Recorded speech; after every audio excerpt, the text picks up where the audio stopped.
Hey everyone, so I'm demonstrating my automated camera using Raspberry Pi, which is controlling a servo at the base of my Genie camera here. As you can see, there's my Raspberry Pi, and there is my phone that has the live feed from the camera. So let's go ahead and automate it.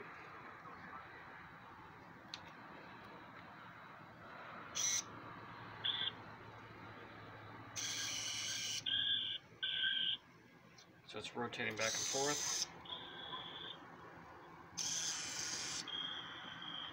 So as the camera's rotating,